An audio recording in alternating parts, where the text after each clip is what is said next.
muna ay magpapasalamat sa Lord sa pag-iingat niya sa lumipas na isang linggo na nung umalis ako dito sa San Jose ng alas 10 ng gabi. Ayan, at ako ay pumunta dun sa Santo Tomas. Doon ako nag-stay una sa McDo. Ayan. Kasi pala yung McDo, hindi pala 24 hours. Kaya nung mag-alas 12, kailangan ko lumabas kasi naglilinis na sila. At salamat sa Lord kasi meron siyang katapat na fast food din yung KFC. Ayan. So kahit ayaw kong gumastos, nakakaya naman, nauupo lang ako doon hanggang alas 3. Ayan, so nangyari po na ako ay may binili at nagpaalam ako na ako ay mag-stay lang hanggang 3 a.m. Tapos then, pagkatapos po, mga 3:30 or 3:15, dumating na yung sundo namin. Yung sundo ko, ako yung unang nasundo. Ayan, then, ayun po, pumunta na ng una sa, San Pablo. Sinundo yung mga kasabay namin, then, yun na. At nagulat nga ako, napakatarik pala talaga nung zigzag sa ating ulan.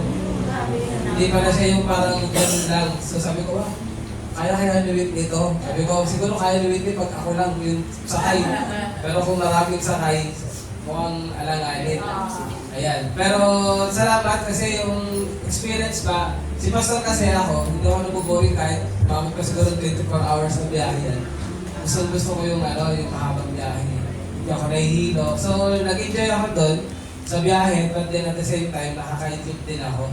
Kasi sa likod ako nakapwesto eh. Nakakatuwa lang doon kasi yung biyahe sa Bicol, unexpected talaga ang lubak. Ayan, unexpected ang lubak. Kasi kung hindi ka bisado ng driver, magulat ka na lang, parang bigla na lang. Kaya nasa likod pa naman ako, ramdam ko talaga. May nangyari pa nga na, ang bilis-bilis nung nasa harap namin na truck, susundan namin. Nagulat kami, ba't bigla siyang kumana, nakala namin o-overtake. Ayun pala, may lubak. Kaya ang nangyari sa amin, nalagpasan namin yung lubak, siya nakaiwas. Sabi namin, ang galing gumanong umiwas Oo, kabisado na po. Then, dumating po sa Bicol, praise God dahil ang favor ng Lord, ang iba pong kasama namin ng mga pastor, magkano po sila, meron silang tinunuyan na sila ay nagbayad ng almost, yung iba, 500 per night. No? Iba naman po ay 1,000 per night. Pero alam niyo po, dun sa tinuluyan namin, ang binayaran lang po namin ay 100 per night. Praise God. At hindi po yun basta tuluyan lang, kundi bahay po. Ang gandang bahay na walang nakatira, pero nagkakaroon na siya ng tao kapag mayroong mga katulad namin na mga bisita. Ayun po ay doon sa bahay ni Pastora Estela, yung parang bahay ng kapatid niya na pinagawa ng seaman na kapatid niya. Kaya ang ganda ng bahay. At ito pa po, hindi lang pala kami basta doon matutulog sa isang kwarto, kundi aircon pa na kwarto. Grabe, may ganun. Baka natin ng Lord. Yan. So, malayo po yung pwesto namin kasi from Pili to Calabanga, parang nasa 20 minutes pa yun kahit walang traffic. Ganun pala doon. Pag sinabi ng mga Bicolano malapit lang, asahan mo malayo. Ayan doon talaga legit yung salitang malapit lang yun pero ang layo. Kasi talagang yung biyahe ang layo niya. Pero salamat kasi yung kasama natin si Pastor Arlen Trades, talagang energetic, hindi siya napapagod mag-drive, hindi nga siya nagpahalin-hin eh. Na okay naman, hindi. Talagang, kala mo, binata mag-drive eh. Yung alam nyo na pag sinabi binata mag-drive, yung talagang ayaw na uunahan. Ayan, pero energetic talaga siya. Then pagdating po dun sa conference, salamat sa Lord kasi bago ako pumunta doon talagang nire-ready ko yung puso ko, yung buhay ko na Lord. Matagpuin po ako kung ano yung mensahe gusto niyo. Sabi ko, I want na itong conference na to ay hindi maging katulad ng mga dating conferences. Kundi ito ay maging special. At ayun po, first day pa lang po ng conference, yung ina-ask ko sa Lord na kasagutan. Sinagot niya na. Amen. Yun po. So, sabi doon, talagang it is better to do God's will. So, sabi nga ang pinaka-naging focus po ng mga mensahe dun sa enforce ay you need to enforce God's will in your life. Sabi nga dapat ang God's will ang siyang mag-overtake sa buhay natin kaysa dun sa mga kagustuhan natin. Amen? Ang naging teksto nga po doon ay napag-aralan na rin natin yung sa time na si Jesus ay kinausap niya yung Samaritan woman. At di ba yung mga kasama niyo, mga apostol ay naghanap ng pagkain. At sa pagbalik nila, si Jesus ay wala nang ganang kumain. Pero sinabi ng isip sila, ano kaya kinain ito? May nagbigay ng pagkain. Pero ang sinabi ni Jesus, ating Panginoon Jesus, na ang kanyang pagkain ay ang gawin ang kalooban ng Diyos. Amen. Amen po. So, ay nag-fuel sa ating Panginoong Jesus na tawag doon na siya ay lumakas pa, na siya ay magpatuloy dahil meron siyang gustong tapusin. At ayun po ay ang kalooban ng Diyos. Which is sinabi doon sa conference na dapat ganoon din sa atin. Marami tayong mga pangarap, marami tayong mga gustong gawin, pero ang katotohanan, nakaalay ba yan sa kalooban ng Diyos? O nakaalay lang yan sa kalooban.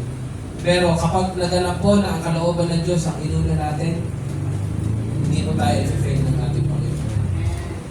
Amen po ba? At sabi nga meron laging eternal value ang ginagawa natin kapag tayo ay tawag doon, nagpapasakop, tayo ay sumusunod sa kalooban ng Diyos. Amen po ba? Kaya nga, ang pinaka talaga purpose doon, pinaka-focus ng enforce is about doing God's will.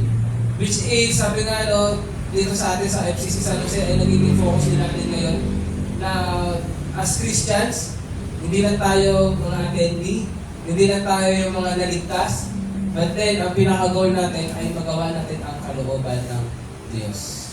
Amen po ba? Amen. Ayan. So sabi nga doon, ang hindi ko makakalimutan na nabanggit ni Pastor Peter King ay yung salita na pinost ko. Alam ko kung nabasa nyo? God can do more. Sino yung nakabasa nun yung pinost ko? Amen. Ayan. God can do more. Ano ibig sabihin? Kapag ginawa mo ang kalooban ng Diyos, mas hindi pa ang kaya ng gawin kaysa sa kaya mong gawin. Kapag inaabot mo yung sarili mong kagustuhan. Amen po ba? Amen. Napakasarap po na gawin ang kalooban ng Diyos. Hindi ka lugi. Sabi mo nga sa katabi mo, hindi ka lugi. Yan, hindi ka lugi kapag ginagawa mo ang kalooban ng Diyos. Kasi ang kalooban ng Diyos actually ay yung pinaka-the-best. Amen. Hindi yun yung sideline, kundi ayun yung main line na kailangan natin ginagawa. Amen. Sige po, ngayong hapon tuloy, ngayong umaga po, ayan, nabago na hapon na, kasi doon hapon pa yan sa Bicol. Ngayong umaga po, tayo po lahat ay tumayo, uulitin pa talaga eh. Ayan. At tayo po ay magbabasa ng salita ng Diyos sa aklat ng unang Pedro. Yan. 1 Peter chapter 4 verse 15. Sige na, pinagay ko dyan eh. Ito na lang na-pinagay para mas mabilis. Yan. Okay, sige, sabay-sabay po natin basahin. 1, 2, 3. But let none of you suffer as a murderer, or a thief, or an evildoer, or as a meddler. Tayo po ay manalangin. Ama namin Diyos, salamat po sa umagang ito na kami dinito mo. Salamat sa iyong banal na presensya na kumikilos sa aming kalakitaan. Lord, ang gawain ito ay espesyal dahil andito ka. At alam po namin, ikaw ay mahinandang pagpapala, natatanggapin ang bawat isa na makikinig, natatanggap mo agad ng buong puso sa iyong mga salita, Panginoon, na siyang nagbibigay ng pagbabago sa amin, nagpapalakas sa aming buhay. Lord God, bilang iyong mga anak, Panginoon. Gamitin niyo rin ang iyong kabang lingkod at itago mo sa iyong kulan at ikaw ang siyang mahayag. Tuloy nga po, Banal na Espiritu Santo, kumilos ka sa iyong pagkina sa paraan. Salamat po. Dalangin sa pangalan ni Jesus. Amen. Amen. Sige po, makakaupo na po tayo lahat. Yan. So, sabi nga po, dito po sa aklat ng Peter, napag-aralan natin na ang mga original recipient po nito ay talagang dumadanas sila ng suffering. Amen po ba? Sabi nga marami na tayo na pag-aralan about sa mga pamumuhay ng mga mananampalataya sa panahon na ito na isinulat ni Apostle Peter, na sila ay dumadanas talaga ng matinding trials, ng suffering, ng talagang, sabi nga doon, talagang mahirap.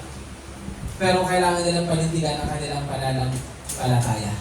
Amen po ba? Amen. Sabi nga po, dito sa mundo ngayon, kailangan talaga sa buhay natin, malaman natin kung ano yung gabuhok. Sabihin nga po, gabuhok. Gabuhok. Ayan. Sino po may buhok pa? So, meron pa naman. Dahil po, meron Alam mo po ba kung gaano kanipis ang isang buhok? Isang perasong buhok o isang hibla. Napakanipis po niyan. Kaya nga po minsan, ang hirap natin maintindihan kung ano nga ba ang sinasabing tama o mali. Amen? Minsan nahibla lang. akala natin tama pa rin pero mali na pala.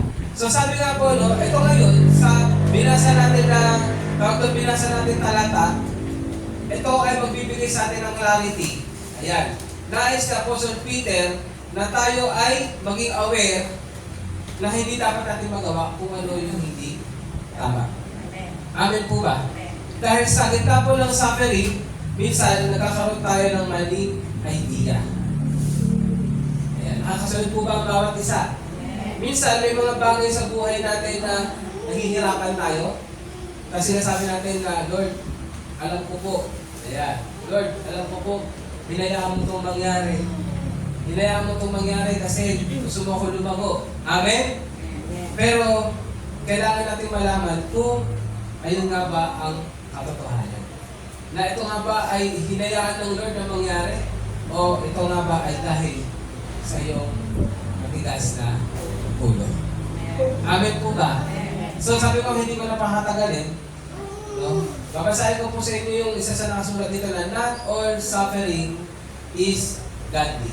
Yes. Sabihin nga po natin, 1, 2, 3. Not all suffering is godly. Kung meron ka bang pinagdadaanan ngayon na tawag doon, nahihirapan kang makaraos, nahihirapan kang umusad, kailangan mong pag-isipan maigi kung ito nga ba ay suffering na godly or not godly. Amen po. Sabi nga po, no, some suffering is the natural result of sinful choices. Ang iba po ng ating mga nararanasang suffering ay ito ay resulta dahil sa ating mga mali o makasalanang pagpili. Amen. Amen. Ayan. Kaya nga po, basahin ko sa inyo yung konteksto. Sa verse 12 hanggang 19, babasahin ko. Sabi nito, dear friends, ayan, talaga tinawag ni Apostle Peter na mananampalataya ng mga kaibigan. Sabi niya, dear friends, do not be surprised at the fiery ordeal that has come on you to test you, as though something strange are happening to you. Sabi niya dito, huwag kayong magulat sa mga parang, alam niyo, fiery ordeal, yung mga parang mga tinitira sa kanila ng mga nag-aapoy. Yan, nag-aapoy ng mga pagsubok. Ano daw yun? Para tayo ay itest. Sabi, as though something strange were happening to you, so huwag daw tayo magulat dun. Bakit nga ba? Dahil ang mga mananampalataya, we should expect sufferings. Amen po ba? Amen. We should expect trials. Alam po natin yan na ang magiging Kristiyano, hindi ibig sabihin nito, haya-hayaang buhay. Isa pong maling kaisipan na kapag sinabing ikaw, pag ikaw ay tumanggap sa Panginoong Yesus, ay masaya na lahat. Hindi po yun ang itinuturo ng Biblia. At sinabi nga po sa Biblia, kapag ito ay naging tagusunod ni Kristo, mas marami pa ang suffering na iyong haharapin. Bakit? Kasi ayun ang naranasan natin Panginoong Jesus. Amen? Kaya nga ang isang tao kapag siya ay gusto niya lang sumunod sa Lord para sa mga magagandang bagay, hindi siya tatagal. Hindi magiging malalim ang kanyang relasyon sa Panginoon. So tayo po magpatuloy, sabi rin sa verse 13, but rejoice in as much as you participate in the sufferings of Christ. Why? Sabi nito, so that you may be overjoyed when His glory is revealed. Ibig sabihin, ang pagkakaroon natin ng suffering with Christ, ay meron itong resulta ng overjoyed. Kung sinabing overjoyed, sobrang kagalakan. Kailan ito mangyayari? Kapag ang glory na ating Panginoong Jesus ay dumating na. Amen po ba? Siguro ngayon, umiiyak tayo. Sino nito yung nahihirapan minsan sa pagsunod sa Lord? Wala? Amen. Sino nito yung mga nabibigitan minsan dahil sa pagsunod sa Lord? Amen. Okay, mag-alala, darating ang kagalakan. Kapag narinig na ang glory ng ating Panginoon. Sabi nito, if you are insulted because of the name of Christ, you are blessed. Amen. Ano daw ulit? Kung ikaw ba inuinsulto dahil sa pangalan ng Panginoon, ikaw ay pinagpala. Amen. For the Spirit of glory and of God rest on you. Alam ko po, marami pa may mga nakaranas sa atin na tinuyak pa tayo dahil sa pagsunod sa Panginoon. Pero praise God dahil nandito ka pa rin. Palakpakan mo ang Lord. Hallelujah. But then sa verse 15, biglang nagkaroon ng tawag doon ng change ship. Sabi nga po, change ship. Biglang sinabi ni Apostle Peter ito, if you suffer, it should not be as a murderer, or a thief, or any kind of criminal, or even as a meddler. Ibig sabihin, binibigyan pansin dito ng Apostle Peter na oo, tayo mga Kristiyano, makakaranas tayo ng suffering, makakaranas tayo ng mga trials. Amen po ba? But then, let us be aware na hindi lahat ng sufferings ay dahil sa pagsunod mo sa Lord. Baka ito ay nangyayari dahil gumagawa ka ng mga bagay na hindi naayon sa kalooban ng Diyos. Amen po ba? Alam ko ang bawat isa sa atin dito ay nakakaranas ng iba't ibang pagsubok. But then you need to, sabi doon, need to check. Ayan. Kailangan mong i-check. Bakit nga ba andito pa rin ako? Bakit nga ba hindi ako makausad? Bakit nga ba nahihirapan ako? Siguro sasabihin mo minsan, sumusunod naman ako sa Lord. Amen. Pero may mga katanungan ka pang dapat tingnan. May mga bagay ka pang dapat tingnan kung nagagawa mo nga ba ang lahat ayon sa kalooban ng Diyos. Amen po ba? Amen. Ulitin ko, lagi ko itong sinasabi nung simula ko ng gawain, year 2018, na if you hear God's word, ano yun? Do not harden your hearts. Sa isang bagay na marinig mo ang salita ng Diyos, isa lang yun ang gusto ng Lord, matuto ka at pagpalain ka. Amen? Masakit man ito, pero huwag ka manatili na sasaktan. Umusad ka. Sumunod ka. Amen po ba? So ngayong umaga, kung alam mo, sa sarili mo, sa bawat isa sa atin dito, pati ako, kasama ako, kung meron man tayo mga nararanasang suffering na alam natin dahil ito sa hindi natin pagsunod sa kalooban ng Diyos. Ito yung time na sinasabi ng Diyos, umalis ka na dyan.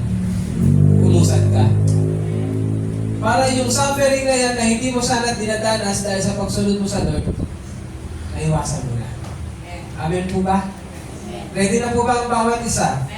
Kaya nga po sabi dito, no, there should be distinction between just and unjust suffering. Meron daw dapat distinction, pagkakaiba, sabi nyo nga po pagkakaiba o pagkakakilanlan. Between daw po sa makatuwiran na suffering at hindi makatuwirang suffering. So malinaw yun. Meron binigay dito si Apostle Peter na 4 na bagay. Sige po, direct. Okay, ano po. Ayun na lang kasi yung tao. So, mabilis yun lang. Ayan. Wala po kasi yung may-ari nito. Nangingilala po ka talaga.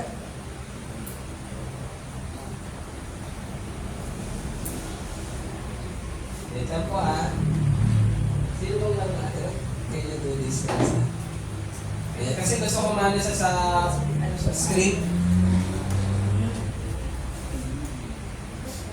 Ayan. Wait lang po meron lang po tayong konting technical difficulties.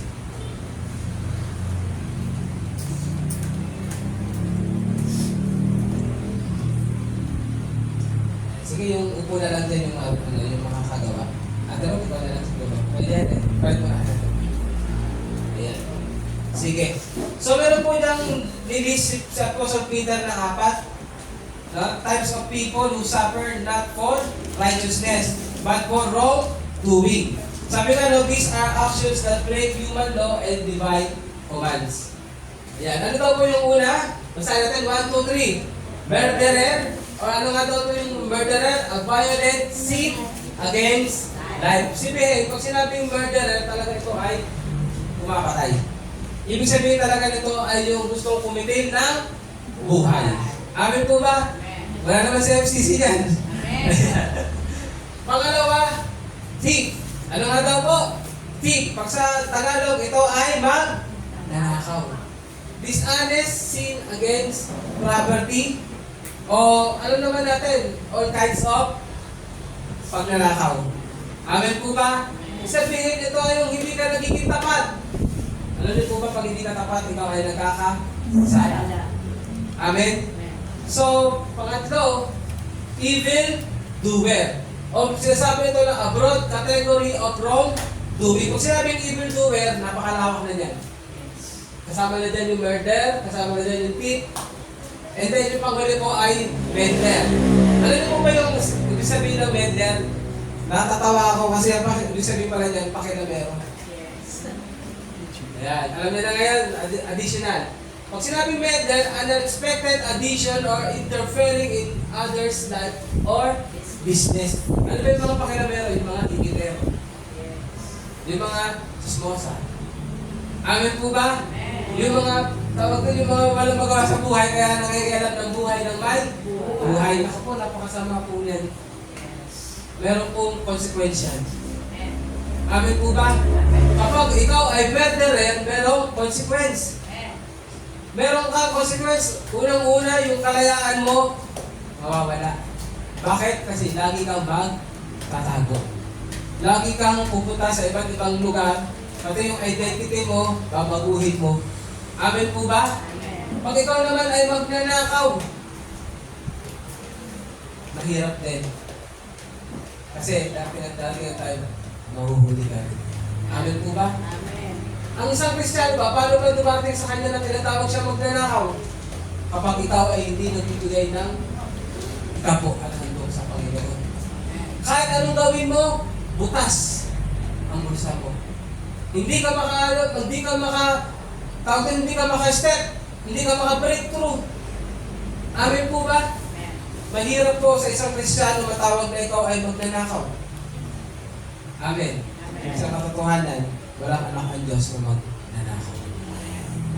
Amen po ba? Pag sinabi naman na evil doer, alam na po natin yan. Ayan po yung alam mo mga bagay na masama, pero ginagawa mo pa rin. May consequence po yan.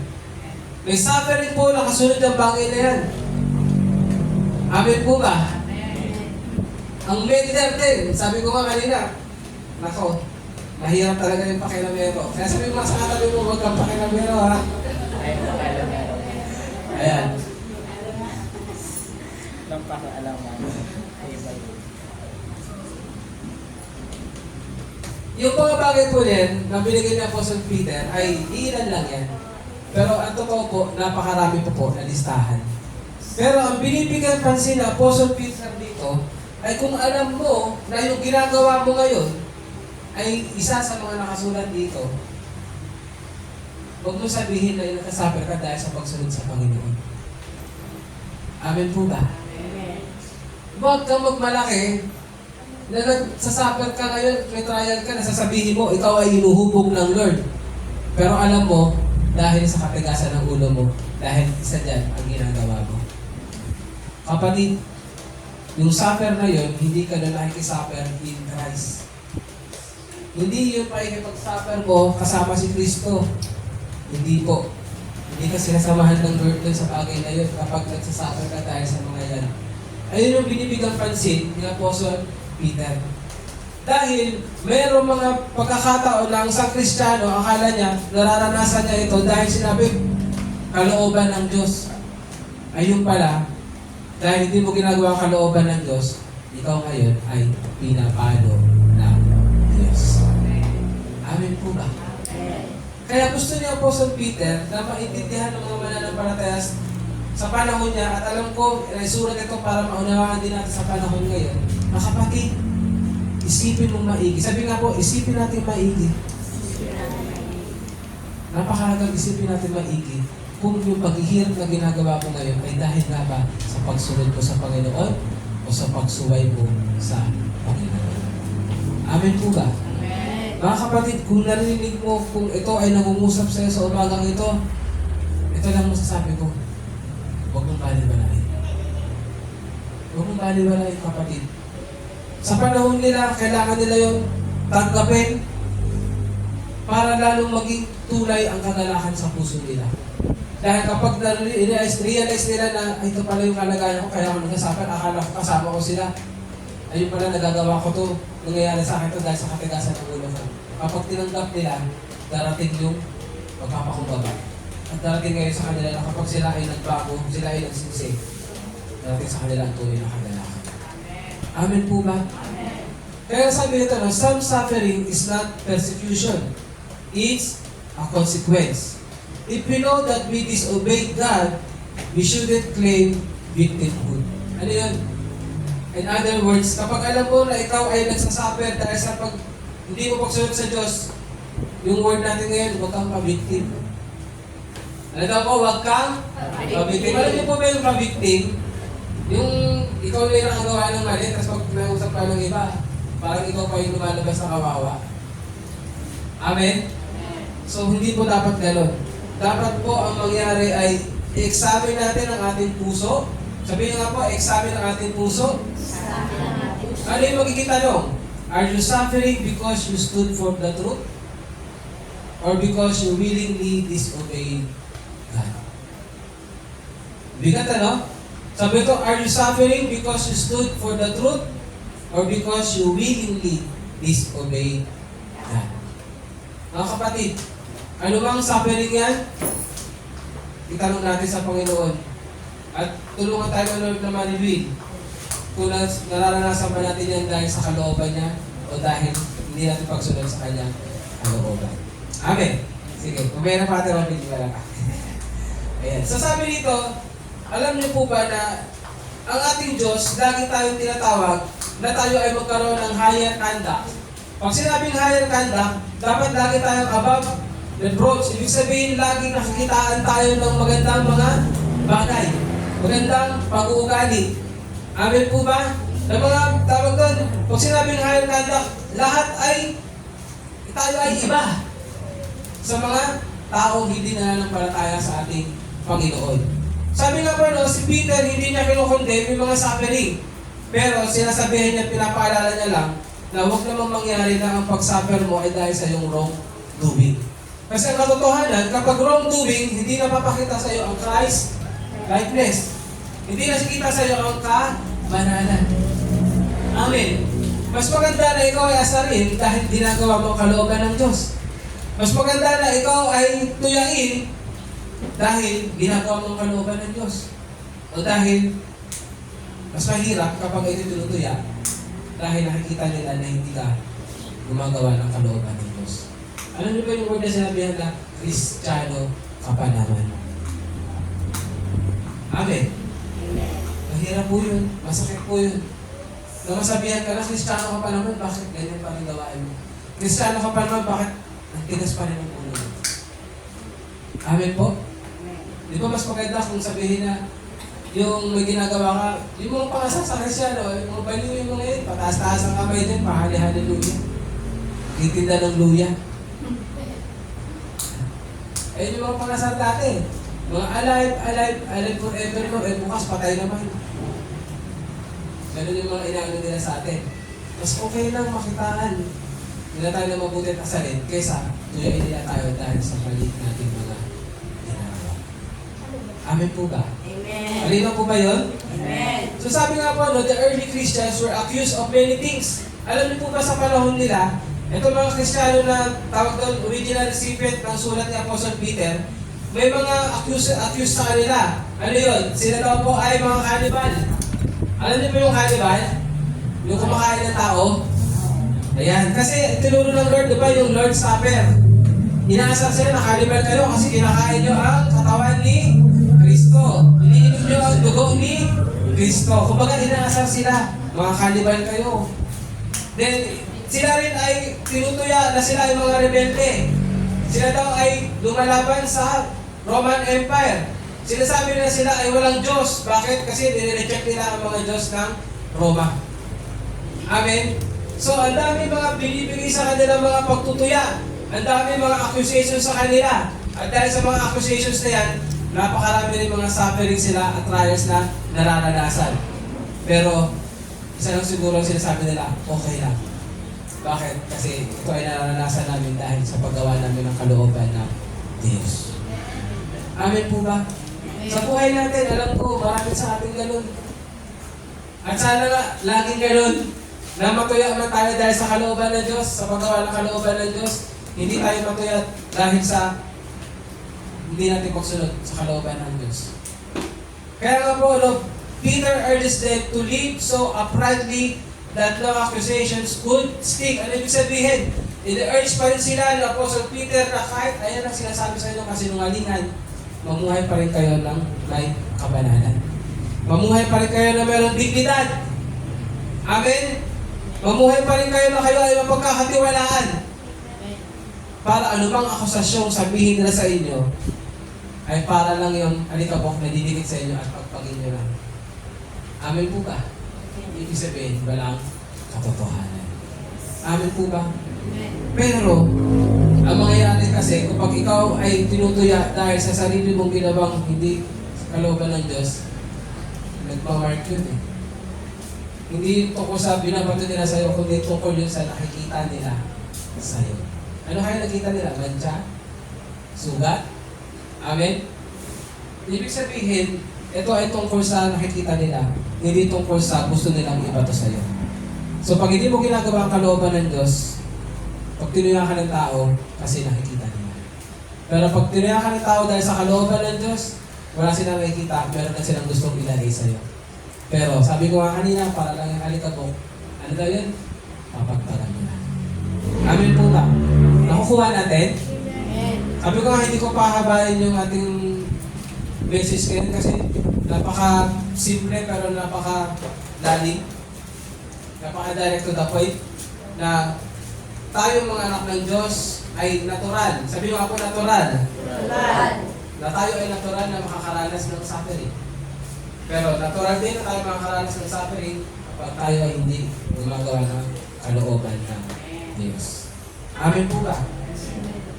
Kaya nga po meron ako nilagay ng tatlo dyan. Basahin natin 1, 2, 3. What to do if you suffered wrongfully? Ano daw yung una? We should repent. Basahin nga natin 1, 2, 3. Repent. Sabi nga po, God is merciful. He does not delight in punishment but in transformation. Mag-repent po tayo. Pangalawa, ano daw? Refocus.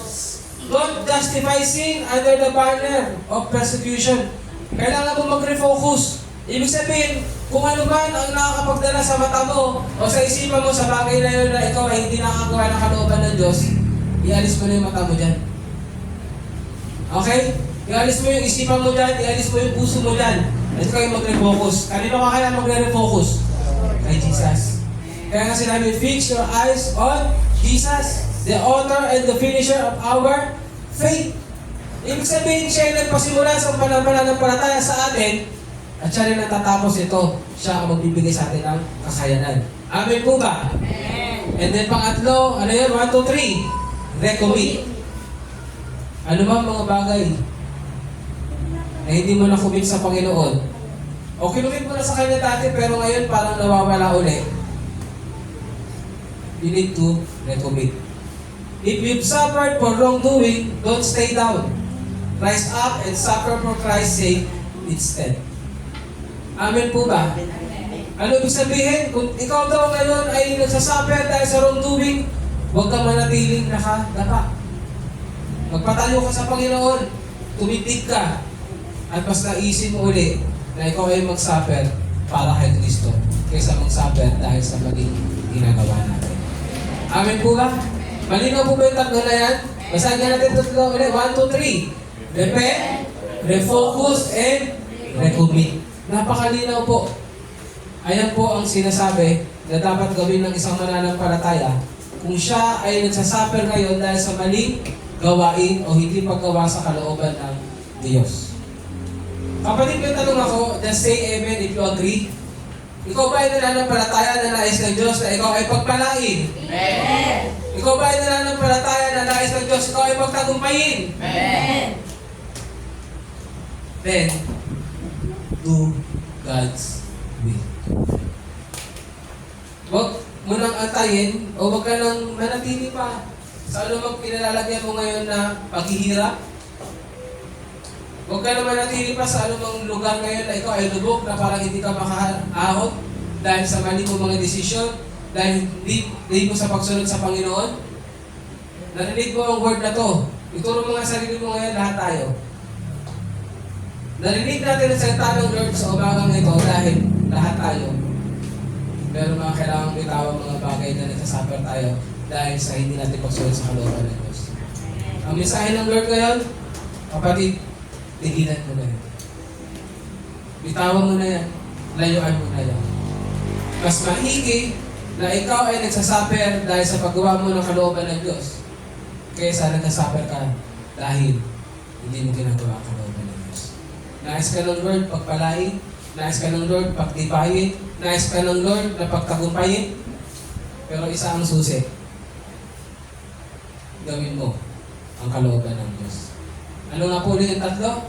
We must repent, we must refocus, and we must recommit.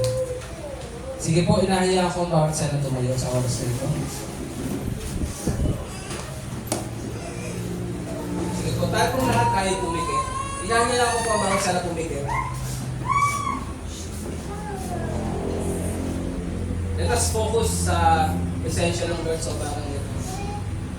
Kung ikaw, yung tao na alam mo na meron ka kinalalagay ngayon na hindi ka makawala because of your wrong choices,